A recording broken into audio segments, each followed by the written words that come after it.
Last month, a Yale research team published a paper in Cell Metabolism that quietly dismantled the wellness industry.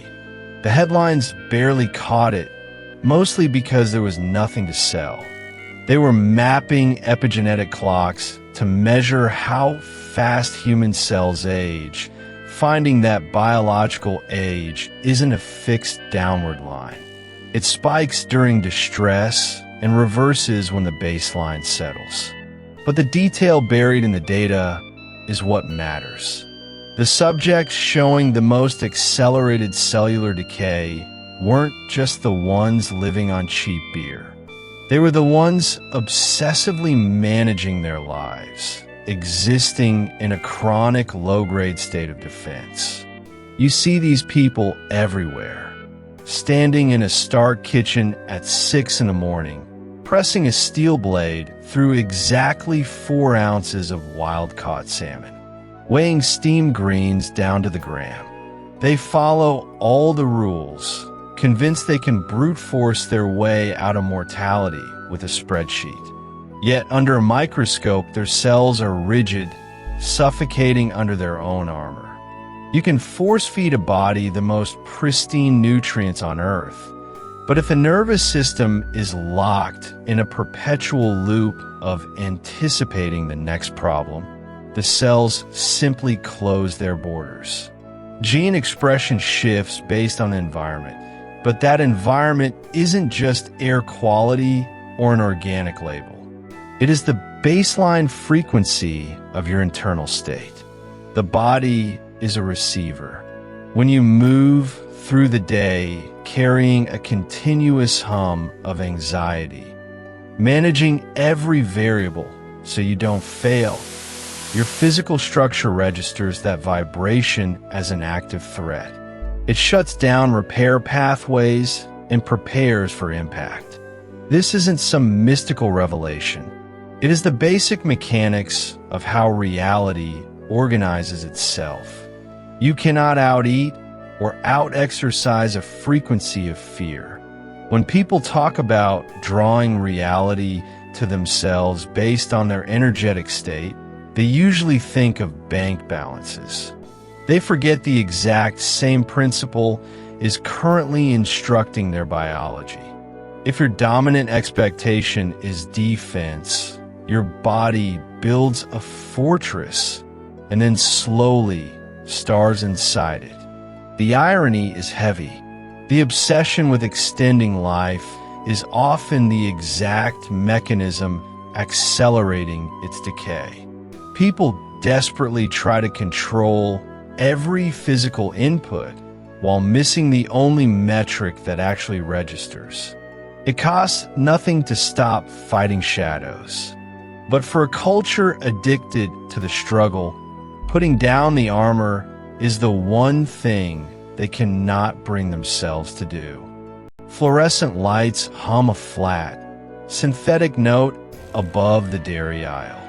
The cold air from the open industrial refrigerators spills over your knuckles as you stand there, holding a cardboard box, squinting at the microscopic black print on the nutrition label.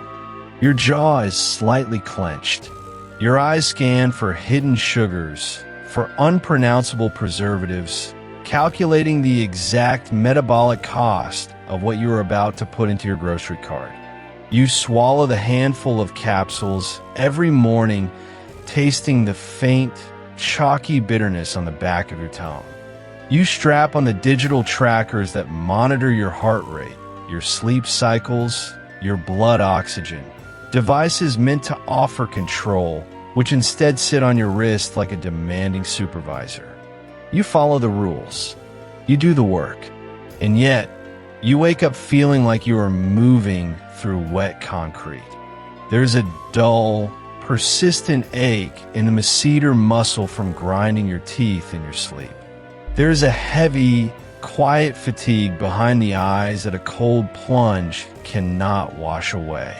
You're doing everything right, but the sheer weight of trying to outsmart time has become heavier than time itself.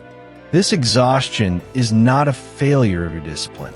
It is a biological response to the exact state you are holding, a reality recently confirmed by a groundbreaking joint study published in the journal Cell Metabolism. Researchers from Harvard Medical School and Duke University set out to map exactly what happens to our biological clock under extreme pressure. Using advanced DNA methylation clocks, highly precise tools that measure the chemical tags on our DNA to determine the true age of our cells.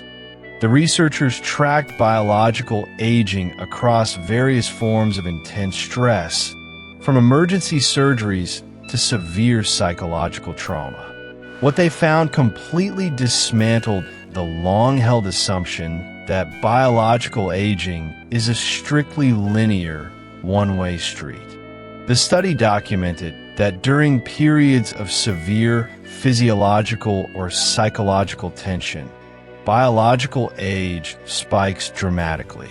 The cells literally become older, faster, mapping years of aging onto the body in a matter of weeks. But the profound breakthrough was what happened next. When the acute stress was removed, when the subjects returned to a baseline state of physical and emotional recovery, that severe biological aging naturally and rapidly reversed. Over a matter of days, their cellular age ticked backward, fully restoring itself to its original baseline. The implications of this finding shift the entire landscape of how we approach our own biology. The researchers proved that aging is incredibly fluid, moving in both directions based entirely on the state of the nervous system. When you stand in that grocery aisle, gripping a box with a tightened jaw and a mind racing with dietary anxiety, your body is not preparing to absorb a healthy choice. It is bracing for an impact. The nervous system does not differentiate between the stress of fleeing a physical threat and the stress of obsessively micromanaging your macronutrients. It only registers the effort, and it interprets that extreme, white-knuckled effort as a signal that the organism is under siege. Science used to view the human machine as a combustion engine, calories in, energy out, wear and tear. But your biology is an acoustic environment, a resonating chamber. Every heartbeat, every shallow breath, every tightened muscle generates a specific frequency of survival. When you approach your health with a rigid, unforgiving grip, terrified of decline, constantly scanning your environment for hidden toxins or the next sign of aging, your entire system hums with the low, sustained note of a hunted animal. Because your cells are constantly adapting to the environment you create, they mirror the exact conditions you hold within. A system locked in a state of defense produces the physiological markers of a defense state. It pulls in cellular fatigue. It locks up metabolic reserves. It suspends the deep, restorative tissue repair that only happens when the organism feels entirely safe. You cannot force vitality while your cells are flooded with the chemistry of panic. The brute force effort to stay young, the sheer anxiety of the pursuit, becomes the very mechanism that drives the DNA methylation clock forward. You are actively accelerating the decay you're trying so desperately to outrun, simply because your body believes it is fighting a war. The researchers did not just map the damage, they mapped the cure. The rapid reversal of biological age did not require complex biohacking interventions, experimental drugs, or a stricter diet. It only required a return to safety. It required the nervous system to stand down and realize the threat had passed. Just understanding this changes the temperature in the room. The moment you realize that the tension of the pursuit is doing more damage than the occasional misstep, the jaw naturally softens. The grip on the cardboard box loosens. You do not have to fight your own biology to survive it. The path to extending your timeline is found in the quiet, profound permission to let the organism rest, allowing your cells to effortlessly repair themselves the moment they are no longer under siege. A plastic band buzzes against a damp wrist. 10,000 steps. The tiny digital screen flashes a brief, pixelated celebration. The man wearing it stops at the edge of the asphalt, breathing hard in the evening air, mentally logging the grilled chicken, the measured almonds, the exact ratio of macronutrients he has consumed since waking up. He has done the math. For years, we were told this was the whole equation. We treated our physical health like an accounting problem, adding up the good choices and subtracting the bad, expecting the final tally to guarantee longevity. But we left off with a question about why that math so often fails to add up, why people doing everything right on paper still feel themselves breaking down. Here is the headline that proves life expectancy is not just a rigid formula of calories burned and steps taken. BBC Science Focus recently published a study that fundamentally changes how we understand the aging process. Researchers looking at biological clocks, the actual wear and tear on our cellular machinery, found that the single factor deciding your life expectancy more than any other is not what is on your plate. It is the psychological environment of your body, chronic unhappiness, the quiet despair of loneliness, the persistent feeling that the world is a hostile place. These factors accelerate biological aging faster than smoking cigarettes, faster than a poor diet. They do not just make life less pleasant. They actively degrade the physical structures that keep you alive. This data forces a radical shift in how we approach our own well-being. For anyone over 45 who has spent a decade treating their body like a stubborn ledger, obsessively balancing inputs and outputs, swallowing chalky supplements, feeling a low-grade guilt for missing a workout, this news brings a strange, contradictory wave. It is a sudden rush of urgency, but underneath it, a profound relief. The health of your physical system is not just a math problem. You do not have to be perfect with the numbers, but you can no longer hide your internal state from your cells. The medical community is finally catching up to a mechanism that has always governed us. The body operates on a constant, measurable law of vibration. Every thought you hold, every quiet resentment you chew on while eating that perfectly measured salad sends a specific electrical frequency through your nervous system. You feel it as a tightness in the jaw or the shallow draw of breath. But at the microscopic level, your cells are actively listening to this vibration. They do not know the difference between a real physical threat and a stressful memory you are replaying in your head. They are simply tuning themselves to the environment you are broadcasting.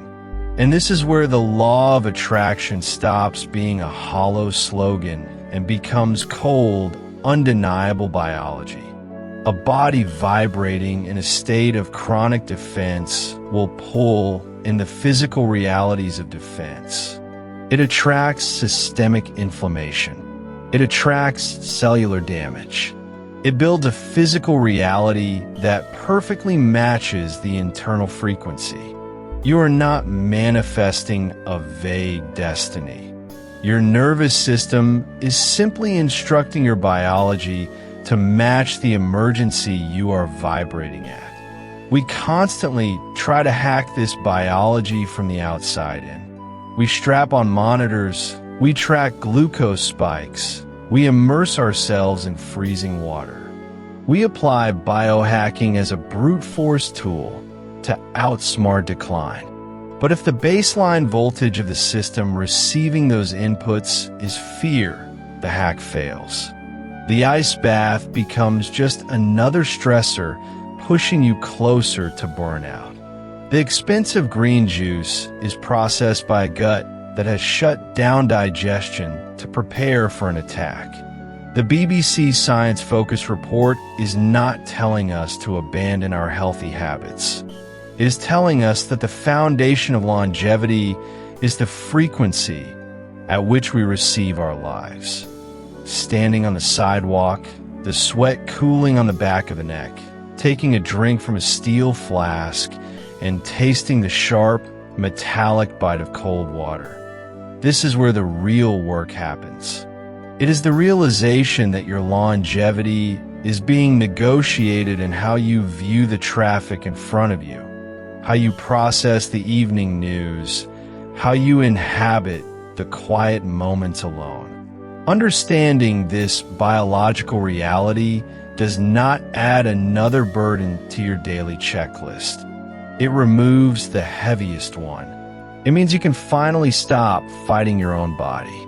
When you realize that your cells are listening to your state of mind, the exhausting pressure for physical perfection falls away. You do not need to outwork or outdiet a stressed nervous system.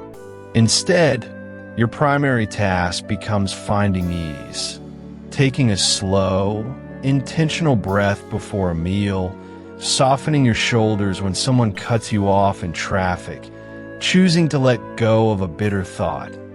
These are not just pleasant moments. They are powerful biological interventions. You have the direct ability to signal safety to your cells. By simply choosing to shift your internal environment toward peace, you step out of the endless cycle of rigid control. You're no longer just surviving the math of aging. You're actively rewriting the code, transforming your body from a battlefield into a place of deep, lasting strength and lightness. You stand under the humming fluorescent lights of the grocery store aisle, your phone playing the morning broadcast through a single earbud. The anchor's voice is clipped and serious, reciting the latest figures from the Bureau of Labor Statistics. The Consumer Price Index has ticked up yet again.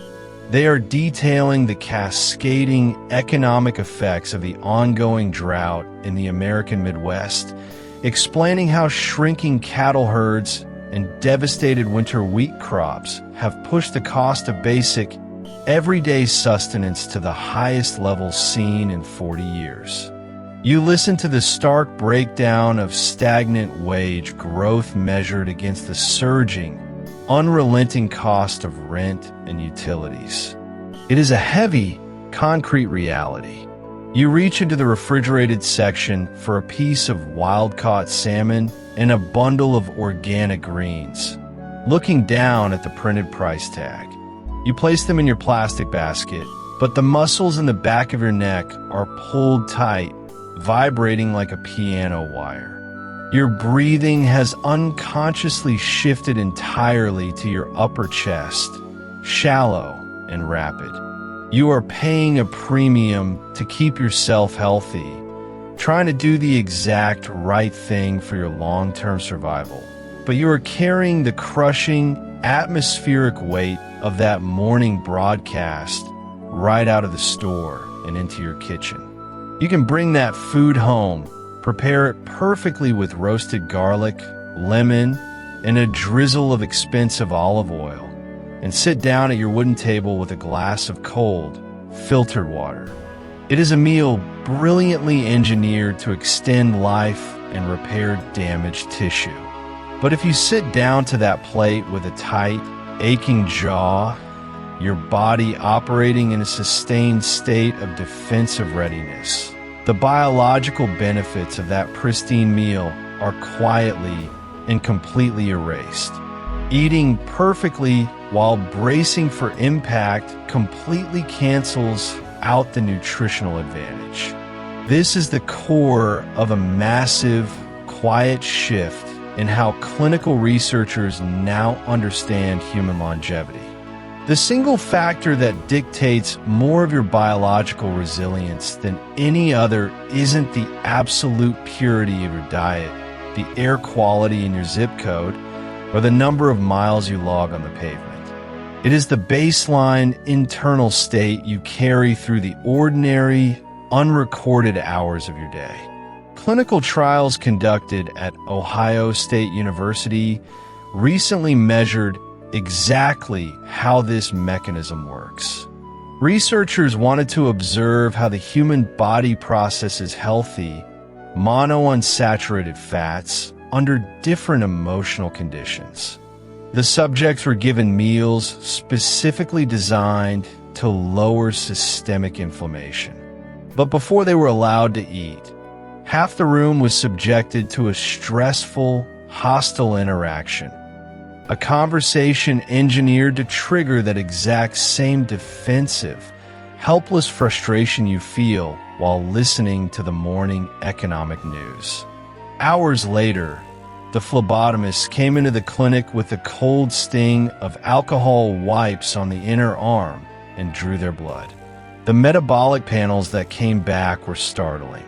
The individuals who ate the healthy meal while in a state of emotional defense showed a massive, undeniable surge in inflammatory markers, specifically C-reactive protein and serum amyloid A. Their blood work looked absolutely indistinguishable from someone who had just eaten a cheap fast food meal fried in degraded industrial oil.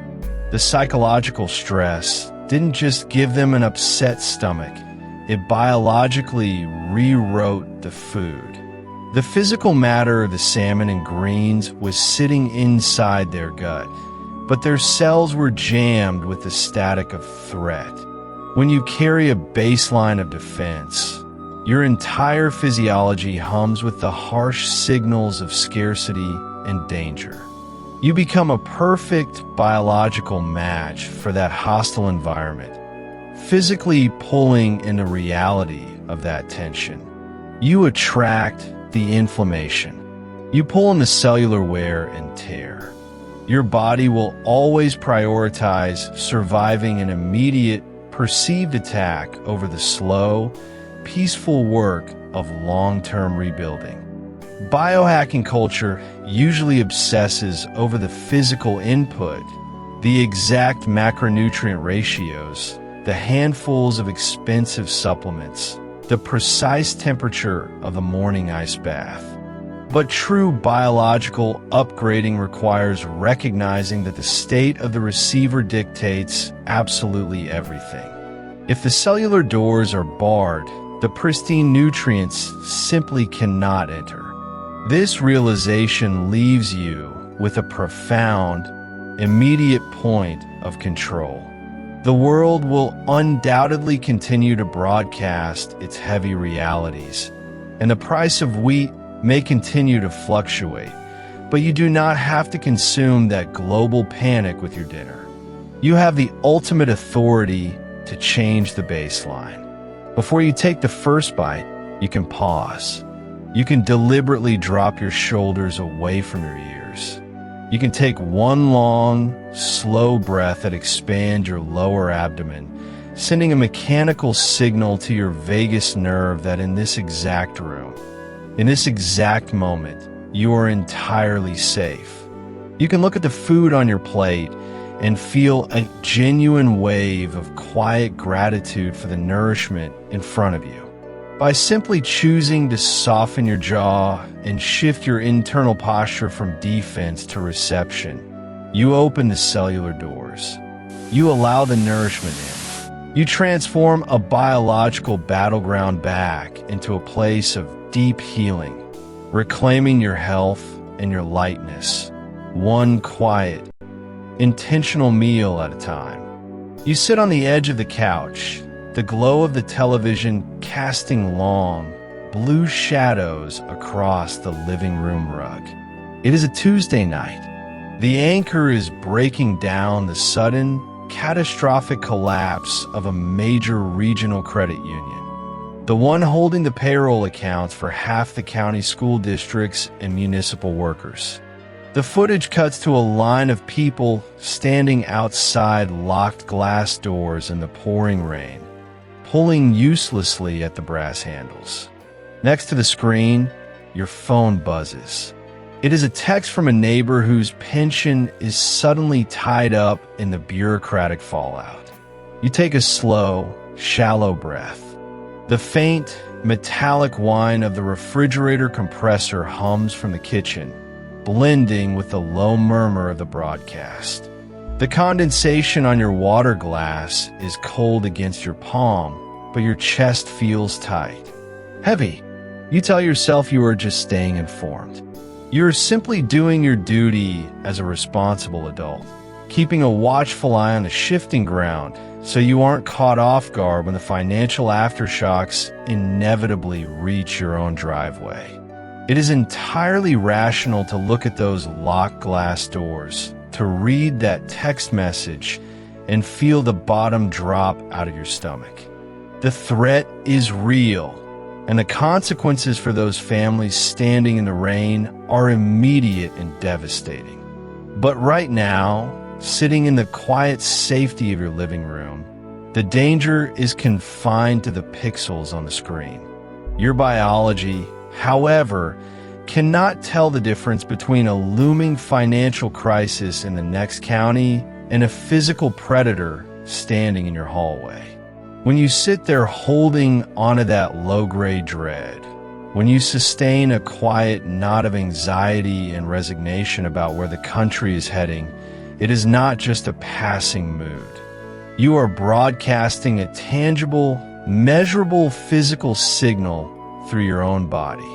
Your heart generates an electromagnetic field that shifts its shape and amplitude based entirely on that tightening in your chest. That field is washing over every organ, every tissue, and every cell you possess, bathing them in a specific frequency of distress.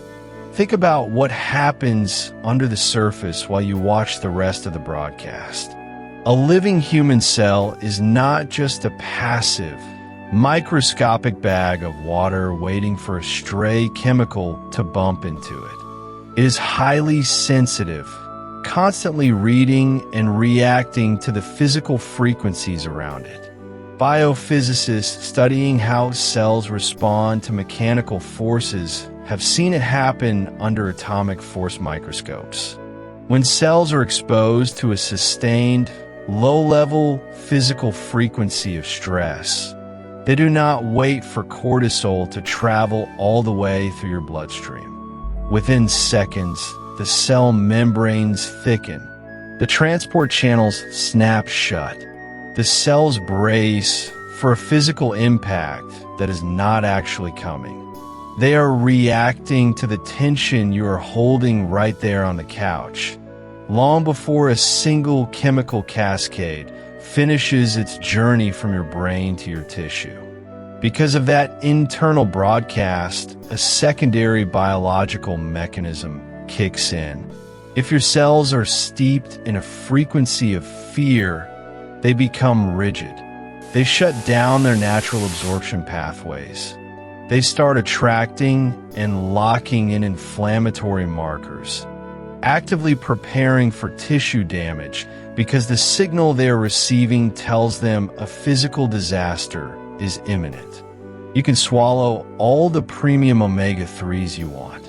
You can eat wild-caught salmon, blend the finest organic greens, and track your sleep cycles with a $1,000 piece of titanium on your finger. None of it matters if your baseline emotional state is constantly broadcasting a threat. Your cells are armoring up. They are responding to the heavy, anxious environment you are generating before they even try to process those expensive nutrients you just digested. You're trying to upgrade the hardware with diet and supplements, but your emotional reaction to the evening news is actively commanding the system to reject the help. The world is going to fracture, and the fallout is always going to be televised. Institutions will mismanage funds, politicians will shift the blame, and the cheering sliding across the bottom of the screen will always find a fresh crisis to report. But how you stand inside that noise is a matter of pure physical defense. When you realize your sustained mood is a literal, physical broadcast altering your biology, you stop letting cable news producers dictate your internal weather. You stop renting out your cellular health to networks that profit from keeping your nervous system on edge. Protecting your baseline state is not a luxury, and it is not burying your head in the sand while other people suffer. It is the absolute foundation of your own survival. Your cells are listening to you right now, reading the frequency of your attention, waiting for the signal to either brace for a hostile world or open up and repair. If a sustained feeling of dread can force a cell to lock its doors and prepare for the worst, what happens when you intentionally shift that signal? How does this quiet, internal resonance decide whether your body slowly degrades under the weight of the daily news or triggers a profound process of physical healing? Right now, the financial markets are watching the sudden fracturing of the European energy sector as the unexpected closure of a major Baltic transit pipeline sends natural gas futures spiking by 40% in a single afternoon. You hear the analysts on the radio parsing the fallout.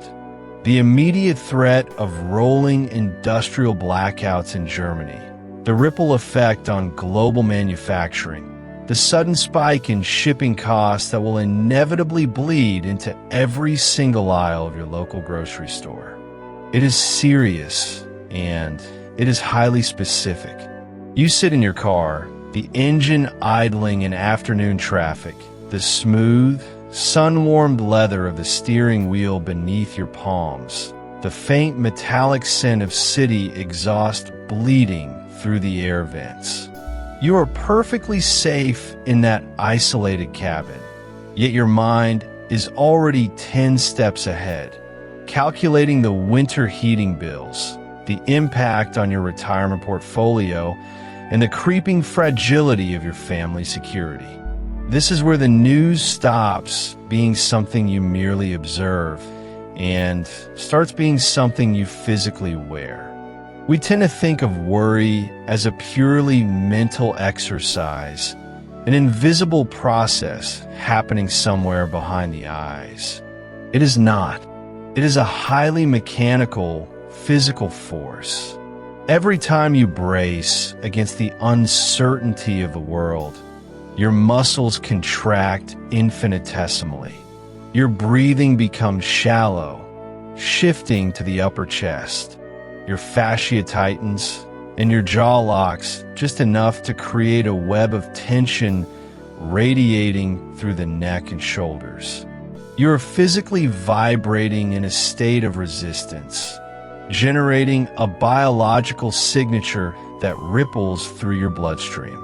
And here is the unyielding rule of human biology.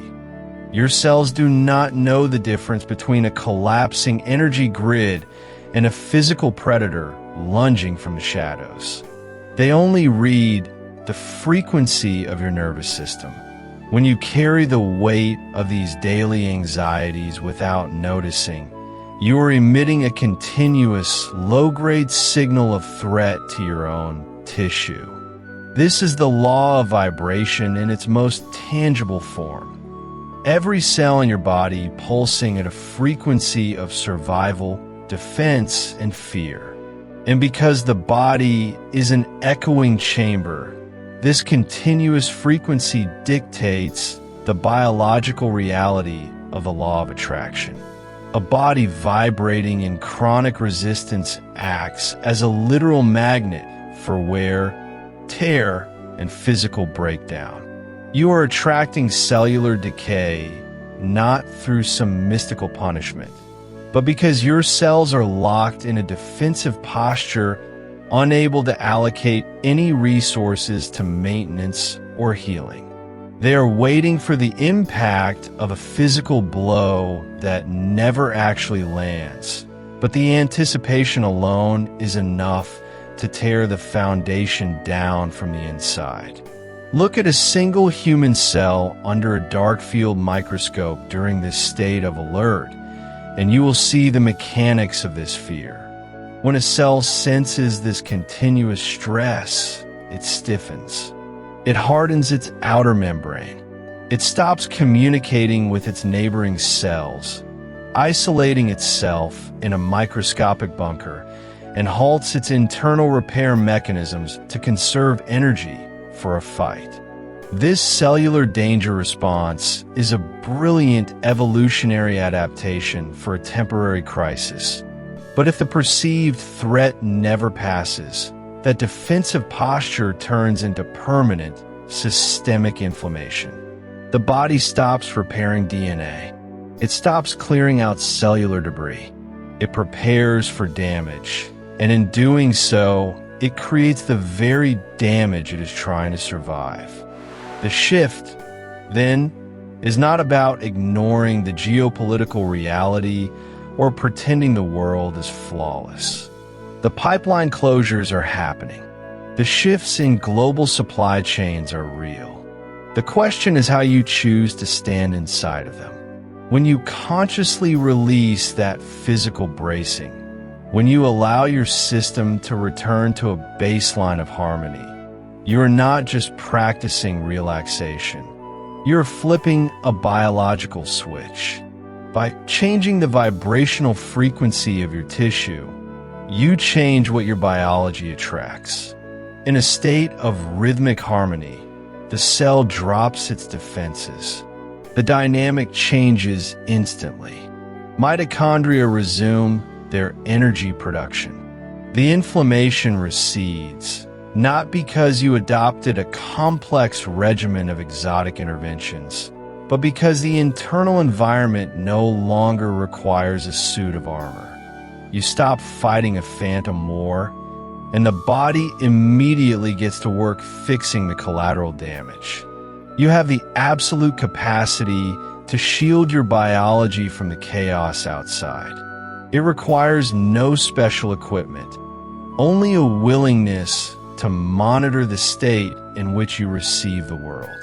But to do that effectively, you have to understand the architecture of your own tension. Because the most dangerous threats to your cellular harmony are not always the loud, breaking headlines on the evening broadcast. Often, they're the quiet, unexamined forces operating silently in the background of your daily routine. The challenge is recognizing the invisible triggers in your immediate environment that keep your nervous system braced for an impact that was never meant to arrive. At a cardiovascular monitoring facility in Chicago last fall, technicians noticed a bizarre anomaly. Across 60 different patients wearing Holter monitors, mostly men and women over the age of 45, heart rate spiked almost in unison. Blood pressure surged. It wasn't a sudden drop in barometric pressure, nor was it a shared physical exertion. It was exactly 8:15 p.m. on a Tuesday. The precise moment a breaking news alert hit millions of screens, detailing the unprecedented Houthi missile strikes on commercial shipping vessels in the Red Sea, and the immediate, indefinite suspension of global trade routes through the Suez Canal. The data captured something the headlines missed entirely. The fallout from a severed global supply chain and the sheer volume of geopolitical panic are not just things you are witnessing from afar. They are the true, underlying triggers of premature aging, accelerating the clock on your biology faster than almost any physical vice or dietary failure. Consider exactly where you are when you take the world in. You pull into the driveway after a long, grueling commute. The engine is off, but the radio is still running. A financial reporter is breaking down the exact percentage spike in crude oil prices, detailing how the rerouted freighters will systematically dismantle winter heating supplies, drive inflation back up, and trigger widespread layoffs in the manufacturing sector. The steering wheel is cold under your palms. There is the faint, metallic smell of the heater's exhaust lingering in the cabin. The dashboard lights cast a dull, artificial glow on your hands. You sit there in the dark, staring through the windshield at your own garage door, just listening. Without you realizing it, your muscles have tightened. Your jaw is locked hard enough to risk a microfracture in a molar. The tendons in your neck are entirely rigid. Your breathing has become shallow, restricted entirely to the top of your chest, depriving your lower lungs of oxygen and forcing your heart to work harder just to maintain a baseline rhythm. You are absorbing the ambient dread of a fractured global economy 1,000 miles away and translating it directly into your own tissue. The danger here is not the information itself. As adults, we have a profound responsibility to look the world in the eye, to remain aware, and to understand the stark reality of the times we live in. Ignorance is not a strategy, and checking out is not an option. The danger is letting the cadence of a television broadcast dictate the rhythm of your heart. When you allow external arguments to tighten your muscles and flood your bloodstream with stress chemistry, you are aging your body on demand. You are letting a stranger's panic weather your physical system. This is where the mechanics of your internal state become critical. What you're experiencing in that dark driveway is a radical shift in your biological state. When you internalize that broadcast, your body physically prepares for an imminent physical threat. The mitochondria inside your cells begin to physically fragment under the sustained pressure of this unresolvable danger. You are sitting completely still in a parked car, completely safe from immediate harm. Yet your nervous system is reacting as if the threat is sitting right there in the passenger seat, demanding an immediate, violent survival response. And the consequence of holding that tension is immediate. It shapes exactly what you walk into the moment you step out of the car. If you carry that defensive, tightly coiled posture through your front door, you will inevitably find a reason to use it. You will snap at your spouse over a misplaced pair of shoes or an unanswered question. You will eat your dinner with a knotted stomach. You will sleep poorly, tossing in a state of hypervigilance, and you will wake up bracing for an argument before your feet even touch the floor.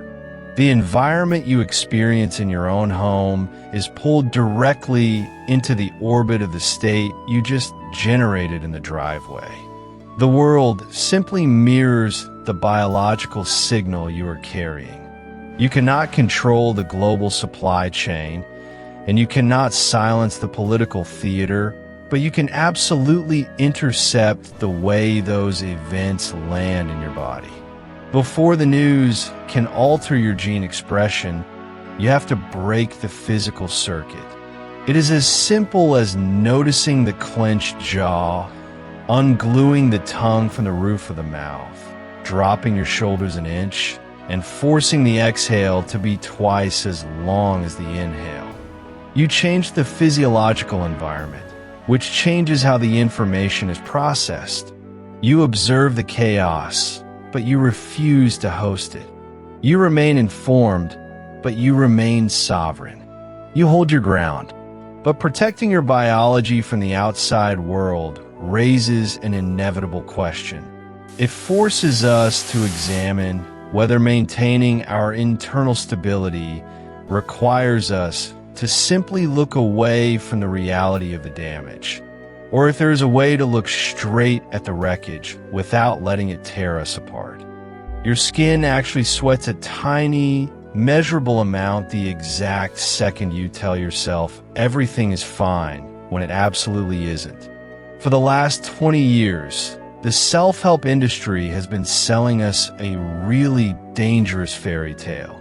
They tell you that if you just force a smile, focus only on the positive, and flat out refuse to look at the wreckage around you, your life will magically turn into a paradise. But your body doesn't negotiate with fake positivity. When you swallow a very real, very legitimate fear and try to plaster over it with a forced grin, you don't cancel out the threat. You just bury it alive. You drive it deep into your gut, where it sits there, creating this massive, exhausting internal friction. Look at the news out of Stockholm recently. The CEO of Klarna, the massive payment processing company, cheerfully announced that their new AI assistant had just handled 2.5 million customer service chats in a single month. He was practically beaming as he explained that a piece of software was now doing the exact workload of 700 full-time human beings. They dressed it up in all this sterile, uplifting corporate jargon about efficiency and unlocking potential. But beneath the spin, a brutal reality was playing out. People who spent years building careers in tech and support were watching their livelihoods vanish overnight. And the cruelest part wasn't even the job loss. It was the intense, unspoken pressure on everyone else still in the office to just nod along, to stay upbeat, and to be a team player while watching their own potential erasure loom in the background. Your body recognizes that lie instantly. When you read an article about an algorithm quietly hollowing out your exact line of work, and you try to choke down that very natural knot of panic by pretending it's actually a great opportunity, you go to war with yourself. You're not just dealing with the threat of the news anymore. You're fighting your own instincts. Your blood vessels literally constrict. Your heart has to pump twice as hard just to push blood through that invisible wall of tension you built. You can physically feel it. It's that faint, metallic taste of adrenaline pooling at the back of your throat. It's the rigid, locked feeling in your jaw as you sit under those harsh fluorescent office lights on a Tuesday morning, forcing a laugh with your boss and acting like you aren't terrified of the future. This is where all that pop culture manifestation advice completely falls apart, and where the actual reality of how we operate takes over. The law of vibration isn't a mood ring, and it sure as hell isn't controlled by a vision board. It's just the raw, mechanical truth of how you carry yourself. If you're lying awake at night, terrified about your ability to pay the mortgage in a world that's automating your skills, and you try to cover up that terror by loudly chanting about how grateful you are, your actual broadcast isn't gratitude. Your broadcast is terror, wrapped up in the exhausting, high-friction packaging of a lie. And the law of attraction doesn't answer the fake smile. It doesn't care about the polite words coming out of your mouth. It answers the friction. It matches that deep, chaotic panic you're trying so hard to hide. When you repress your real concerns, you basically become a walking beacon of resistance. You end up dragging more and more situations into your life that require you to brace for impact, simply because bracing for impact has become your permanent resting state. You're entirely tensed up, waiting for the other shoe to drop. And so the world keeps dropping shoes. Changing what you broadcast requires doing the exact opposite of what the gurus tell you. It doesn't mean pretending the world is perfect. It means looking dead at the shifting borders, the uncomfortable economic realities, the undeniable mess of the world right now, and letting yourself feel the weight of it without blinking. There is a profound physical relief in just dropping the act. The simple, quiet act of admitting to yourself that a situation is genuinely bad and that you're genuinely scared signals to your brain that you aren't hiding from the predator anymore. The resistance snaps. Your blood vessels open back up. Your breathing deepens. You stop burning through all your daily energy just trying to hold a beach ball underwater. Suddenly, all that trapped energy is yours again.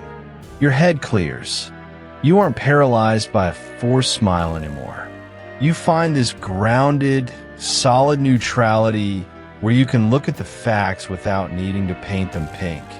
And from that quiet, honest place, you aren't a victim of the headlines anymore. You can actually think, you can adapt, and you can step forward into whatever comes next with your eyes wide open and your shoulders finally relaxed.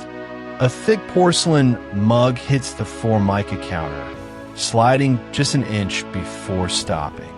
The smell of scorched diner coffee drifts up, mixing with the damp scent of a rain-soaked coat draped over the stool next to you. Up in the corner, bolted to the wall, a television plays on mute. The channel at the bottom of the screen flashes red. It is reporting on the recent synchronized cyber attacks on maritime shipping ports. The anchor's face is tight. The footage shows gridlocked cargo ships, empty shelves, a fragile supply chain buckling under an invisible pressure. The event is real. The vulnerability of the infrastructure is a documented fact, debated all morning in government briefings. But as you watch that screen, something else is happening. There's a precise moment when the news stops being a report about the world and becomes an invasion of your biology. You can look at that flashing red banner without letting it cross the boundary of your skin. There's a fundamental difference between being informed by the external world and being infected by it. Observing a collapsing system does not require you to collapse with it.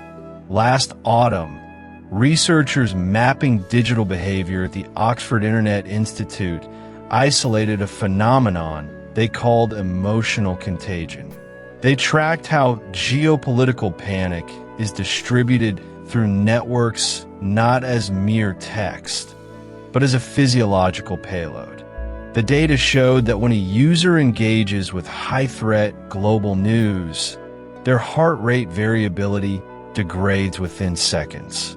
The panic is engineered to bypass the intellect and strike directly at the autonomic nervous system. The threat of a paralyzed shipping port 5,000 miles away is real, but the panic you feel is a manufactured product designed to make you a node in a network of fear. When you stare at that screen and your jaw tightens, when your breath gets trapped high in your chest, you're no longer just gathering information. You have altered your baseline electrical state. Your body generates a measurable rhythm based on your physical tension. When you absorb the panic of the broadcast, you sync with it. You become a tuning fork for chaos. And what you hold in your body, you carry into the room. When you walk out of the diner carrying the tension of a global crisis, you do not solve the shipping delay. Instead, you drag that erratic rhythm into your car, into your home, into your interactions. You snap at the driver merging into your lane. You make defensive, fear-based decisions with your money. You pull conflict into your immediate orbit. The global crisis has successfully colonized your living room, invited in through your own compromised state. You can stop the transmission at the point of contact. It begins simply with how you physically look at the glass. When you stare at the television or your phone, your eyes naturally lock into a narrow, hard focus. This tunnel vision signals the primitive centers of the brain that a predator is directly in front of you.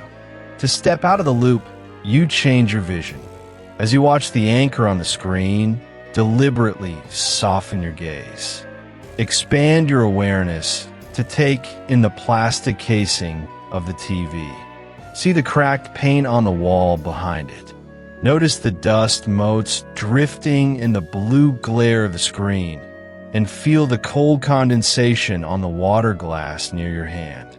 As your peripheral vision opens up, the physical space around you reasserts itself. The body registers the quiet reality of the diner. The subtle shift in your gaze communicates something immediate to your body. The threat is contained inside that glowing rectangle. It is not in the room with you. You're still seeing the news. You know exactly what is happening in the world, but you have severed the physical tether. You're watching the storm through heavy, soundproof glass. You hold your own baseline steady, refusing to metabolize the chaos of the broadcast. The anchor keeps talking. The red banner keeps flashing, but the urgency bounces off. You remain intact, anchored in your own quiet authority, entirely aware of the world, but untouched by its hysteria. When you finally stand up and leave the counter, you leave the manufactured panic behind. You step out into the damp air of the street, not as a reactive node in a collapsing network, but as a deliberate observer, carrying a stillness the external world cannot disrupt. A few months ago, you probably sat in your living room watching the footage out of the Red Sea.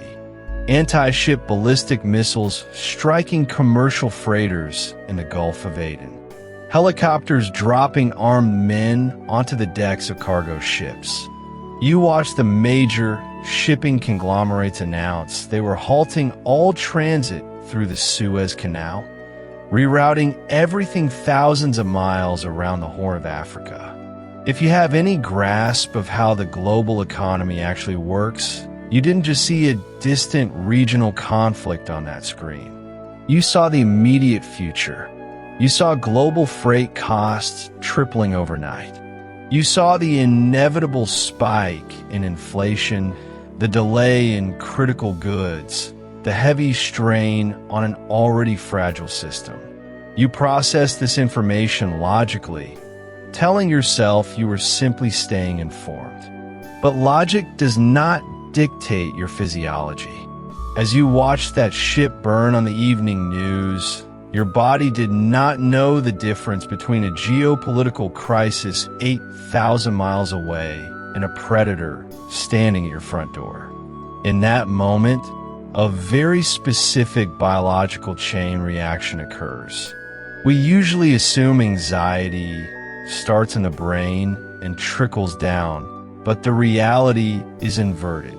The heart communicates with the brain far more than the brain communicates with the heart. When you absorb the weight of that kind of news, the rhythm in your chest becomes erratic. It sends a jagged, frantic electrical signal up the afferent nerve pathways directly to your amygdala. It tells your brain that the building is on fire. This is why you cannot simply think your way out of the dread. You cannot force a calm, rational mindset from the top down when your heart is screaming from the bottom up that you are in immediate physical danger. To understand what is actually happening to you in that chair, you have to look at how we measure these signals. In the basement of an electrophysiology laboratory just outside Chicago, there's a room lined entirely with copper mesh. It is a Faraday cage built to block every stray radio wave, Wi-Fi signal, and cellular transmission. When the heavy door clicks shut, the silence is absolute. The air is unnaturally still, smelling faintly of cold metal and ozone. Researchers bring subjects into this isolated environment to measure the only electrical field left pulsing in the room. They aren't just checking for a healthy pulse. They are measuring the heart's electromagnetic field, which is roughly 60 times greater in amplitude than anything produced by the brain. It extends well past your skin. And what they see on the monitors in that perfectly quiet room explains exactly why watching the world fracture feels like taking a physical beating. When a person is locked in a state of stress, absorbing the chaos of the outside world, the monitor shows a jagged, spiky waveform. But something else happens when the subject shifts their state, not by forcing a fake smile, and not by pretending the freight lines aren't burning, but by anchoring into a moment of genuine, grounded appreciation. Maybe it is recalling the exact, heavy balance of a familiar tool in your hand, or the dead still air of a November morning before the sun comes up. When a subject does this, the heart's electromagnetic wave physically changes shape. It smooths out into a rolling, rhythmic sine wave. This is cardiac coherence. And when this coherent wave washes over the body, the genetic code responds in real time. Epigenetic markers shift. Genes responsible for cellular repair and immune stability upregulate, while the genes that trigger systemic inflammation are quietly switched off. It is a biological mechanism, plain and simple. This is where the mechanics of human physiology intersect with basic physics. The rhythm in your chest dictates the frequency of your entire system. If your biological system is erratic and chaotic, you will only perceive and react to more chaos. You become hyper-focused on the threat, completely blind to anything else. But a stabilized, coherent system naturally recognizes and navigates toward solutions, environments, and outcomes that match that stability. It changes the literal lens through which your brain perceives the world. You stop being a passive sponge, soaking up the panic of a turbulent environment, and you start dictating your own internal baseline. Your physical resilience, right down to how your genes express themselves, depends entirely on the signal you are broadcasting from your own chest. But knowing this leaves a very practical, immediate problem on the table. It is easy enough to regulate your nervous system in a perfectly quiet room lined with copper mesh. The real world, however, is not a Faraday cage. The screens will not stop broadcasting. The supply chains will keep breaking, and the markets will keep fracturing. So what exactly are you supposed to do in the exact second a piece of heavy news hits your feed and immediately triggers your survival alarm? You're sitting in your truck in the driveway. The engine is off, but the radio is still running. The steering wheel is warm under your hands, the leather worn smooth from years of friction, while the air conditioning hums a flat, dry chill against your forearms. Then, the news anchor cuts in. It is not a vague summary about the economy. It is a direct hit. The Federal Reserve just hiked rates another 75 basis points, while simultaneously, a major shipping artery in the Red Sea has been blocked by drone strikes, freezing $80 billion in cargo. The price of crude oil spikes $3 a barrel in real time. And you know exactly what that means for the cost of diesel by tomorrow morning. You know what it means for the price of groceries, for the materials you need to keep your business running, for the quiet margin of safety you have spent the last 10 years trying to build for your family. You're just sitting there in your driveway, staring through the windshield at the painted wood of your garage door, but your body reacts as if someone just kicked in your front door. At 47 decibels, that radio broadcast punches through the quiet cabin and alters the chemistry of your bloodstream in less than 8 seconds. It is a biological hijacking. Your blood vessels constrict. Your heart rate variability plummets. If we hooked you up to a monitor in that exact second, your heart rhythm would look jagged, chaotic, and completely out of sync. The broadcast has effectively commanded your physical form to prepare for a violent impact that is not actually present in the vehicle with you.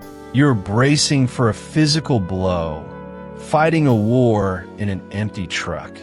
When your body is locked in this defensive posture, your entire physical state changes its baseline rhythm. You're projecting a signal of absolute panic. And when you carry that jagged, frantic rhythm out of the truck and into your day, the world responds to it in kind. You do not have to read a seminar book to understand how this plays out in the gravel and dirt of real life. When your nervous system is utterly convinced that you are in mortal danger, your vision literally narrows. Your focus becomes entirely defensive. You miss the subtle, quiet opportunities to solve a problem at work. You misread a passing, tired comment from your wife as a hostile attack and start an argument in the kitchen. You snap at the guy in front of you at the red light. You end up pulling more conflict, more friction, and more exhaustion into your life simply because panic is the only frequency your system is currently tuned to catch. You become a walking magnet for the exact chaos you are so desperately afraid of. The immediate instinct is to try and think your way out of it, to sit in the driver's seat and rationalize the global supply chain or mentally calculate your mortgage payments and savings accounts, hoping to find a reassuring number that makes the anxiety stop. But you cannot reason with a nervous system that believes it is being hunted. The way out of this trap is not psychological. It is entirely mechanical. You have to pull the emergency brake, and you do it by manually overriding your body's internal pacemaker. You bypass the racing mind entirely and go straight to the hardware. 6 breaths a minute. You draw the air in for 5 seconds, feeling your ribs expand against the seat belt, and you let it out for 5 seconds. Where you use sound, not a distraction playlist or a podcast, but a steady, low-frequency hum, specifically right around 40 hertz. You put it on the speakers, you turn up the volume, and you let that deep, rhythmic pulse physically fill the cabin. You let the heavy bass rattle the door panels just a little bit, and you force your brain to match its steady, unshakable beat. You use the breath or the sound to force the vagus nerve to send a signal of absolute safety back up to your brain, cutting off the panic at its root. You engineer a state of calm from the outside in. When your chest stops being a war zone, the reality you draw toward yourself begins to shift. You stop being a lightning rod for the panic broadcasting from the dashboard. You step out of the truck with a grounded, quiet authority, bringing stability into your home rather than bleeding financial anxiety all over your living room. You take the raw, ugly facts of chaotic world, and instead of letting them dictate your pulse, you stand firm inside them. You change your physical rhythm first, and the world you interact with has no choice but to adjust to the heavy, immovable calm you are projecting. But once you pull that mechanical lever, once you use the heavy sound or the deliberate breath to force your system out of its defensive crouch, a profound shift happens in the tissue itself. How will you physically feel that your body has finally left danger and returned to a healing rhythm? On the morning of July 19th, 2024, the screens at major airports, hospital networks, and financial institutions across the globe simultaneously went blue. Within a matter of hours, a single flawed software update from CrowdStrike paralyzed the arteries of modern society. Thousands of flights were grounded, leaving passengers stranded in echoing terminals. Paramedics were forced to write patient reports on scraps of paper as emergency dispatch systems went dark. Surgeries were abruptly canceled while patients were already on the operating table. Small business owners logged into their bank portals to run payroll, only to be met with blank pages and error codes. The sheer speed at which the global infrastructure fractured wasn't just a technological failure. It was a visceral, psychological shockwave. Watch what happens to the human animal when the illusion of systemic stability shatters. When you watch the morning anchors frantically trying to explain why the world has suddenly stopped working, your body does not process the event as abstract data. Your nervous system does not differentiate between a digital collapse thousands of miles away and a physical predator standing in your living room. The reaction is instantaneous, entirely mechanical, and deeply primal. Blood is immediately pulled away from your extremities, rerouted to the major organs to prepare for impact. A cold constriction settles into your hands and feet. Your digestion quietly halts. Your breath becomes trapped high in the chest, shallow and rapid against the collarbones, rationing oxygen for the fight ahead. Your pupils dilate to scan for danger. You are plunged into a rigid, high beta frequency of absolute survival. Your biology assumes the collapse is happening right outside your front door. When you're locked in this state of chronic vigilance, you become a tuning fork for chaos. The world does not yield to what you rationally know or what you desperately desire. It yields to the frequency you physically hold. If your nervous system is continuously broadcasting a signal of threat, cold hands, tight chest, scattered, frantic focus, you will inevitably collide with circumstances, people, and information that match and validate that exact resonance. Notice how, on the days the news cycle is the most brutal and your anxiety is the highest, everything else in your immediate reality seems to fracture. Traffic becomes a battleground. Casual interactions turn sharp and defensive. Minor inconveniences compound into insurmountable obstacles. The chaos on the screen feels like a personal attack because your internal state is already tuned to the exact station of crisis. You become a magnet for the heavy, the frantic, and the broken, caught in a feedback loop where the environment constantly confirms your body's assumption that the world is inherently dangerous. But watch what happens to the physical machinery of the human body when that invisible current finally shifts. It does not arrive as a sudden, mystical epiphany, and it certainly does not require a silent retreat in the mountains. It begins mechanically, starting at the extremities. A subtle, distinct heat returns to your hands, thawing the icy grip of adrenaline. The breath, which has been trapped in your upper chest for hours, suddenly drops. It pulls heavy and slow in the abdomen, expanding outward with a quiet, undeniable force. And then comes the mind. The static breaks. A sharp, profound mental clarity settles in right behind the eyes. You're not just calming down. You are experiencing the exact, measurable moment your biology stops preparing for catastrophe and begins the meticulous work of rebuilding itself.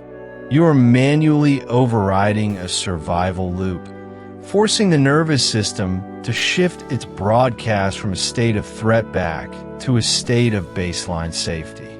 Think of the last time you sat in your parked car just after a heavy, torrential rain. The engine is off. The faint smell of wet asphalt and crushed pine needles drifts through the cracked window. The world outside is still damp, still recovering from the violence of the storm, but inside the cabin, the air is completely quiet. The smooth texture of the leather steering wheel rests under your fingers, and your hands are entirely warm. Your breathing is slow, anchored deep in your stomach. That is the state. That is the resonance of repair. In that exact moment, your biology is doing the heavy lifting of longevity. Cellular cleanup activates. Systemic inflammation drops. The external world has not changed. The storm still happened. The infrastructure is still fragile. The news is still blaring somewhere in the distance. But you're shielded from the noise because you're no longer operating at its frantic speed. You have stepped out of the panic cycle. You can feel the truth of this in your own hands right now. The heat is either there or it isn't. The tension in your jaw is either clenched or is released. The shift is accessible, and you possess the physical machinery to change your resonance at will. But accessing this state once in a quiet car is very different from maintaining it as your biological baseline in a world that profits from your panic. The modern landscape is meticulously engineered to pull you out of this quiet resonance the moment you look at a screen, read a headline, or step into a crowded room. Maintaining your own frequency when the environment demands your fear is not a matter of ignorance or avoidance. It is the quietest, most profound act of resilience. The true challenge is not finding the state of safety once, but learning how to anchor yourself so deeply within it that the chaos of the world simply washes over you, unable to alter the steady, deliberate current of your own life. I was watching the live feed out of Hartsfield-Jackson Airport when the sheer fragility of everything we have built finally became undeniable. It was not a coordinated cyber attack or a sudden collapse of the financial markets that stopped the world dead in its tracks. It was a faulty software update. Within hours, departure board from Berlin to Tokyo bled red with thousands of cancellations. Major metropolitan hospitals reverted to whiteboards and paper charts, turning away ambulances.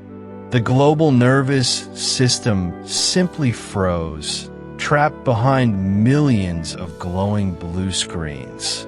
Sitting in the dim light of my living room, watching the local anchors stumble through their teleprompters as the teleprompter system itself crashed, you could feel a sudden, heavy vacuum in the air. It was the unmistakable sensation of a hyper-connected planet holding its breath all at once. I looked at the footage of the crowds huddled on the terminal floors, sleeping on their luggage, staring blankly at their dead phones. You could see in their posture. It is a modern condition that most of us are living with, yet nobody on these expert panels ever gives a proper name. It is the permanent brace. The mechanics of it are entirely physical, operating just below the threshold of conscious thought. It is the invisible tensing of the jaw before you even look at the push notifications on your lock screen. It is the shallow, restricted breathing while you sit in stalled traffic, the smell of burnt coffee and hot exhaust drifting through the air vents, your fingers pressing hard into the textured leather of the steering wheel. We are constantly preparing for a threat that is everywhere and nowhere. The relentless velocity of the 24-hour news cycle has trained us to view this physical bracing as a necessary armor. The anchors, the scrolling tickers, the red breaking news cheerings, they all sell the illusion that if we just stay hypervigilant, if we could just anticipate the next supply chain fracture, the next inflation spike, or the next geopolitical miscalculation, we can somehow shield ourselves from the fallout. We believe that anxiety is a form of preparation.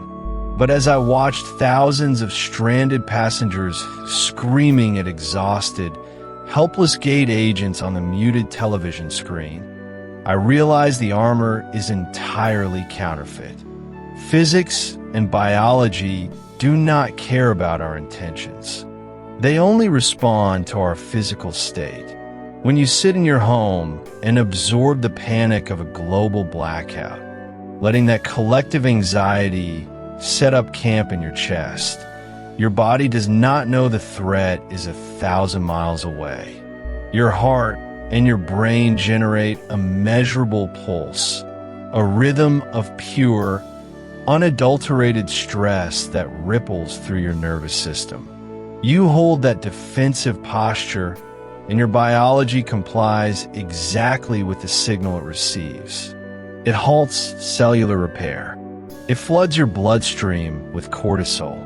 It creates the precise state of exhaustion and breakdown you were trying to fend off. And more than that, it dictates how you interact with the reality immediately in front of you. I have spent years analyzing these feeds, watching how crises unfold and how people respond to them. There is a distinct, undeniable pattern. The people who internalize the chaos on the screen, who let their own internal rhythm mimic the erratic, flashing pace of a breaking news ticker, are the ones who inevitably find themselves entirely consumed by friction. Their days become a cascade of minor, localized catastrophes. They snap at their families. They make erratic financial decisions. They get sick during the worst possible weeks. They pull the exact chaos they were terrified of right into their own living rooms. They become a magnet for the very friction they were trying to avoid, simply because their internal state is perfectly matched to the disaster playing out on television. The environment around them just reshapes itself to fit the panic they're holding on to. I remembered a quiet set of data that emerged a few years ago, buried under the loud headlines of election cycles and market dips. Researchers had spent decades tracking thousands of adults, measuring every conceivable metric of physical and cognitive decline. They were looking for the secret to longevity, expecting to find it in diet or genetics. Instead, they isolated a single variable that added exactly 7.5 years to a person's life expectancy. It outperformed maintaining low blood pressure. It outperformed having low cholesterol. It even outperformed a lifetime of avoiding cigarettes. The variable was entirely invisible. It was the internal framework, the specific, sustained state, through which a person perceived the chaos of the world and their own aging. The people who lasted, the people who actually thrived, were the ones who held a steady internal rhythm regardless of what the world was doing. This is the sharpest edge of what it means to actually survive the modern era. We spend so much time tracking our investment portfolios, our sleep cycles, and our steps, treating the human body like a machine that just needs better software to navigate the collapse. But the ultimate intervention is not a bunker filled with canned goods or a perfectly diversified asset sheet. It is the precise alignment between your emotional baseline and your physiological rhythm. It is the conscious, real-time refusal to let a CNN broadcast dictate your heart rate. You do not need to turn off the television, delete your accounts, or retreat to a silent sanctuary in the woods to protect yourself.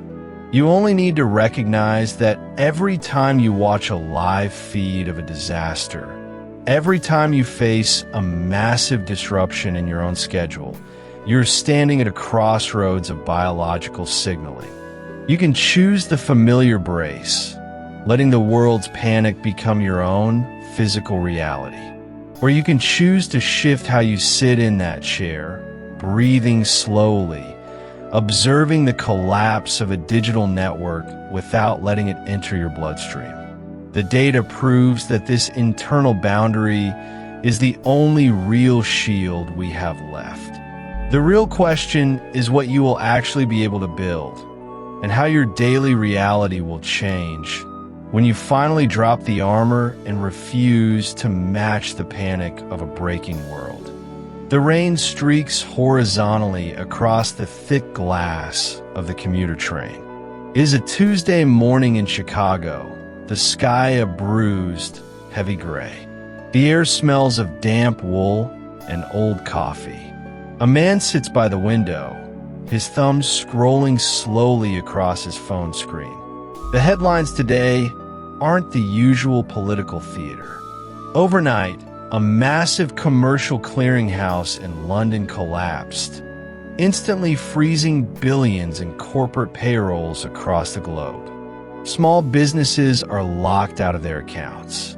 The screen glows with the fallout of an interconnected world fracturing in real time. It is the exact same chaotic reality being broadcast to millions of people waking up and boarding their trains.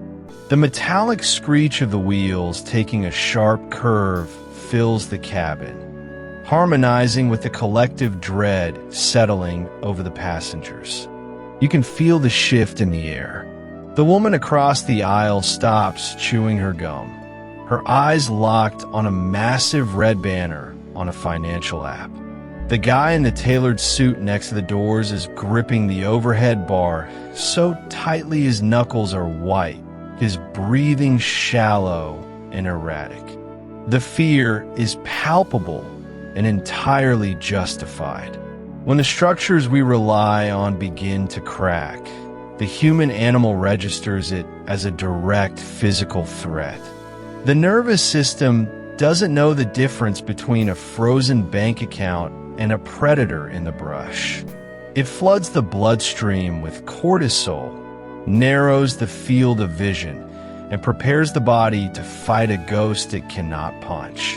The entire train car is silently bracing for a catastrophic impact. But watch the man by the window. Watch the line of his jaw. The heat of the phone battery warms his palm as he reads the exact same grim economic forecast. He absorbs the data. He understands what a global liquidity freeze means for his own portfolio, for his neighborhood, for the price of food on his table. The threat is objective. He isn't hiding behind a wall of manufactured positivity, pretending the sky isn't falling. Yet, his temperature remains perfectly regulated. The rhythm of his breathing is slow, unbroken. He registers the collapse, locks his phone, and slides it into his coat pocket. He is sitting in the exact same precarious world as the terrified man by the doors, but the architecture of his physical response is entirely different. Most of the people on this train have surrendered their internal weather to the external environment. Every breaking news alert acts as a remote control, dictating their heart rate, their digestion, their capacity to sleep. When the body is locked in this chronic state of defense, it steals resources from long-term repair and dumps them into short-term panic. You become reactive. You make desperate financial decisions out of pure scarcity. You walk through your entire week clenched, waiting for the next blow, and in doing so, you naturally collide with the very friction you're trying to avoid. When you broadcast a readiness for war, the world is more than happy to give you a battlefield. But there's a different way to hold the weight of the world, one rooted in the physical resonance of your own cells. It isn't mystical, it is biological reality. The energetic state of your body dictates what you perceive and how the environment responds to you. When your internal baseline is anchored in security, your physiology emits a completely different signal. You don't attract chaos because you aren't vibrating at the frequency of a victim.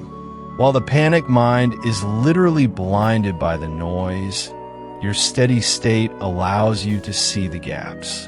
You spot the exit routes, the quiet opportunities, the leverage points that only reveal themselves to a nervous system that knows it is safe. It all comes down to the microscopic space between your heartbeats. The signature of a resilient human isn't a heart that beats like a rigid metronome, but one that possesses the deep flexibility to adapt.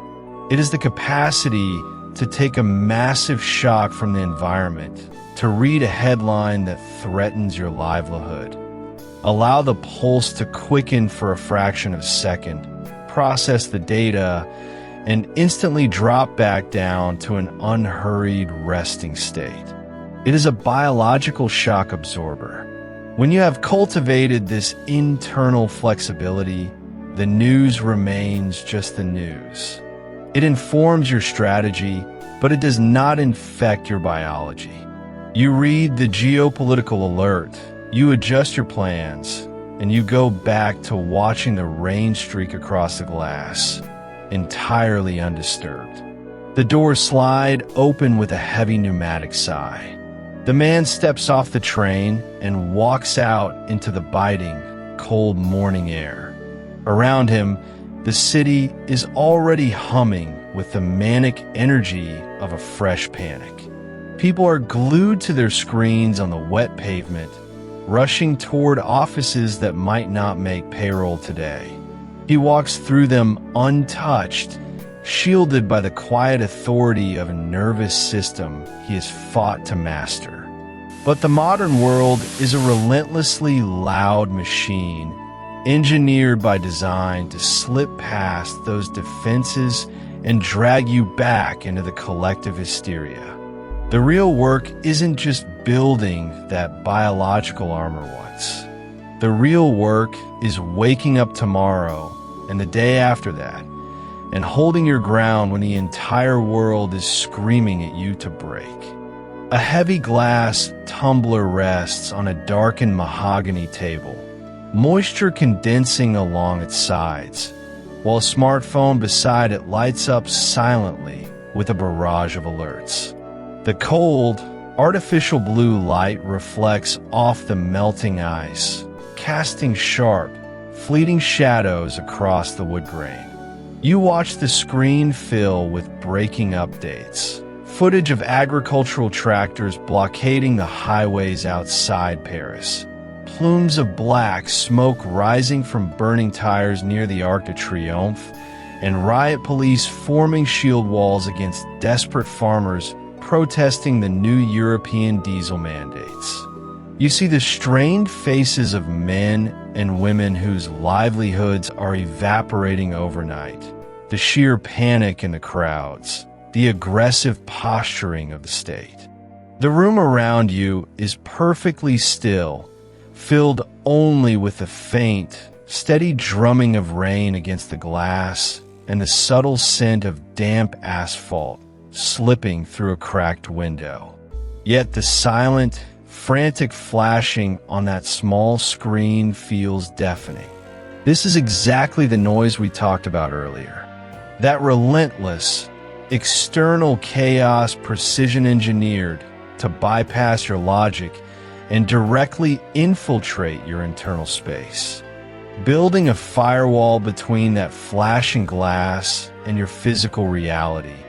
That is the ongoing partnership we are establishing right here, right now.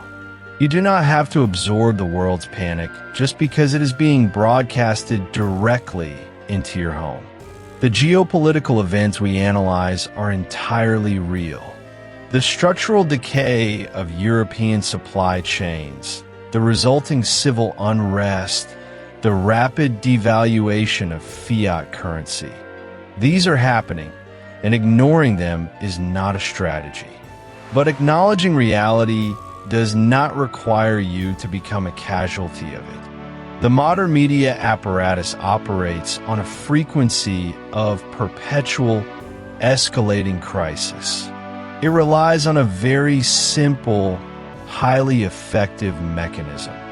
If it can dictate your frequency, it owns your attention, and ultimately, it owns your health. Think about what happens in your body the moment you watch those protests in Paris. You are thousands of miles away, sitting in a quiet, temperature-controlled room, yet your jaw tightens. Your breathing becomes shallow, trapped in your upper chest. Your cortisol spikes, and the cellular repair mechanisms designed to keep you resilient quietly stand down to prepare for a physical ambush that does not actually exist. Your physiological state acts precisely like a tuning fork. When the environment strikes a note of pure, unadulterated panic, and you allow that signal unfiltered access to your mind, your nervous system begins to match that exact state. You are practically vibrating with the crisis of a continent on the other side of the Atlantic. This is the physical reality of how we interact with the world, and the natural consequence of walking around in that heightened, defensive state is that your immediate reality begins to warp to fit the threat. A destabilized nervous system makes destabilized choices. Because you are wound tight from the morning news, you snap at your partner over breakfast. You lose focus at work, missing a crucial detail in a contract because your mind is lingering on the collapse of global trade routes. You check your investment portfolio in a state of anxiety and make a fearful, impulsive trade that costs you dearly. You pull the chaos of the broadcast directly into the quiet sanctuary of your own life, simply by letting your internal state mirror the panic on the screen. We cannot turn off the world, but we can fundamentally change the way we process it. We spend vast amounts of time and money filtering our drinking water, selecting high-quality food, and protecting our physical assets. Yet we frequently leave our mental environment completely unguarded. True resilience in this era requires a deliberate curation of what you allow to alter your internal baseline. It means down-regulating your threat receptors, not by hiding from the heavy realities of global politics, but by changing the lens through which you view them. You observe the fire, you understand its trajectory, but you do not let it burn down your own house. That is exactly why this space exists. It is an invitation to look at the world without flinching, but also without breaking. If you find value in stepping back, in analyzing the heavy gears of the global machine without getting pulled into them, then I invite you to subscribe to the channel. Join a quiet alliance of individuals who refuse to be consumed by the noise. We will continue to break down the complex, weighty realities of the world, but we will always do it with the explicit goal of keeping your mind sharp, your body grounded, and your internal state entirely under your own jurisdiction. This is a partnership of resilience, built for the long haul. You do not have to navigate this barrage alone. We're building the walls. We are learning how to master our own responses in the middle of a frantic, unpredictable era. The ultimate measure of our success is not just understanding the geopolitical board, but maintaining our sovereignty while we walk across it.